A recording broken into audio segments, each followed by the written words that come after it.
46 வருஷமா ஓய்வின்றி உழைச்சிட்டு வரேன் நான்.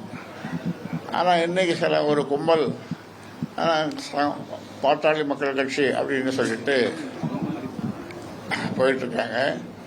அவர்களுடைய வேஷம் நிச்சயமாக கலைஞரும் கலைக்கப்படும். நீங்கள் பார்த்தீங்க, நேற்றும் பார்த்தீங்க, இன்றைக்கும் பார்த்தீங்க.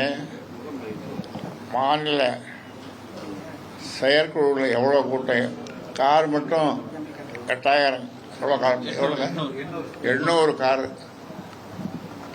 அந்த ஓபிஆர் அந்த மண்டபத்து பக்கத்தில்.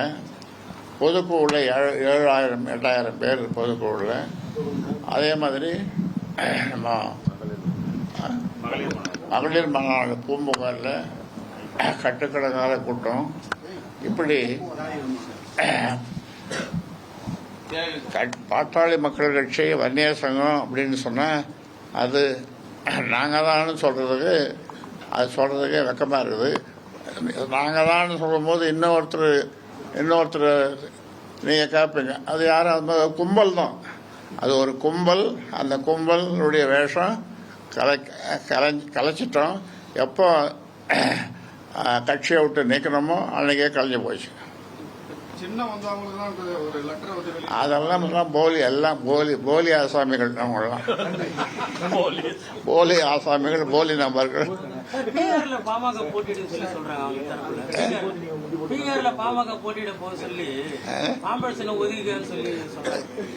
இதில் கூட போட்டிடுறாங்க. அதாவது தென்கொரியா, ஜப்பான், அங்கெல்லாம் கூட போட்டி போட போகிறாங்க. மாம்பழ சின்னத்தில் தென்கொரியா, ஜப்பான், அப்புறம்